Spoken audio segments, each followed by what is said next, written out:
ഒരിക്കലും ബ്രഹ്മാവിൻ്റെ അടുത്ത് 3 മനുഷ്യർ വന്നു. ഒരാൾക്ക് ആ നാട്ടിലെ ഏറ്റവും വലിയ പണക്കാരനാകണം, ഒരുവൾക്ക് എല്ലാവരും ആരാധിക്കുന്ന ഒരു വലിയ നർത്തകിയാവണം, മൂന്നാമൊരു രാജ്യത്തെ രാജകുമാരിയെ വിവാഹം ചെയ്യണം. ഓരോരുത്തരും പരാതി പറഞ്ഞു. അവരുടെ ആഗ്രഹം സാധിക്കാനായിട്ട് എത്രയോ നാളുകൊണ്ട് പ്രാർത്ഥിക്കുന്നു, എന്തുകൊണ്ടാണ് അത് സാധിപ്പിച്ചു കൊടുക്കാത്തത്?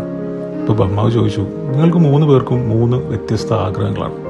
ആ ആഗ്രഹങ്ങൾ സാധിച്ചാൽ എന്തായിരിക്കും നിങ്ങളുടെ ഓരോരുത്തരുടെയും മനസ്സിൽ അനുഭവപ്പെടുക? 3 പേരും പറഞ്ഞത് ഒരു ഉത്തരമായിരുന്നു: സന്തോഷം. ബ്രഹ്മാവ് പറഞ്ഞു, നിങ്ങൾ ഓരോരുത്തരും ആഗ്രഹിക്കുന്നത് വ്യത്യസ്തമായ കാര്യങ്ങളാണെങ്കിലും ഏറ്റവും അവസാനം വേണ്ടത് എല്ലാവർക്കും ഒരേ കാര്യമാണ്. ശേഷം ബ്രഹ്മാവ് അവർക്ക് ഒരു ചെരുപ്പുത്തിയായ മനുഷ്യനെ കാണിച്ചു കൊടുത്തു.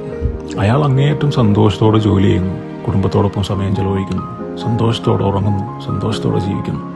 അയാൾ എന്നോട് എപ്പോഴും പ്രാർത്ഥിക്കുന്നത് സന്തോഷം ലഭിക്കാൻ വേണ്ടിയാണ്. അതെനിക്ക് എളുപ്പം നൽകാൻ സാധിക്കുന്നു. നിങ്ങളാകട്ടെ അതേ കാര്യം ലഭിക്കാൻ വേണ്ടിയിട്ട് മറ്റു പലതിനും എന്നോട് പ്രാർത്ഥിക്കുന്നു. അതാകട്ടെ നൽകാൻ സമയമെടുക്കുന്ന കാര്യങ്ങളാണ്. ഇത് തന്നെയാണ് ലോകത്തിലെ എല്ലാ മനുഷ്യരുടെയും അവസ്ഥ. ഫലത്തിൽ എല്ലാവർക്കും വേണ്ടത് ഒരേ ഒരു കാര്യമാണ്, സന്തോഷം.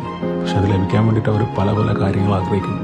അതിനുവേണ്ടി അവരുടെ ജീവിതത്തിന്റെ നല്ലൊരു ഭാഗം ബുദ്ധിമുട്ടുന്നു, സങ്കടപ്പെടുത്തുന്നു. തൊട്ടടുത്തുള്ള സന്തോഷത്തെ കാണാതെ അതേ അവസ്ഥയെ തേടി എവിടെയൊക്കെയോ യാത്ര ചെയ്യുന്നു. സന്തോഷം ആഗ്രഹിക്കുക, അതിനുവേണ്ടി പ്രാർത്ഥിക്കുക. കാരണം എല്ലാ ലക്ഷ്യങ്ങളുടെയും അവസാനം സന്തോഷമാണ്. ആ 3 പേരും വലിയൊരു പാഠവുമായിട്ട് ബ്രഹ്മാവിൻ്റെ അടുത്ത് നിന്ന് തിരിച്ചുപോയി.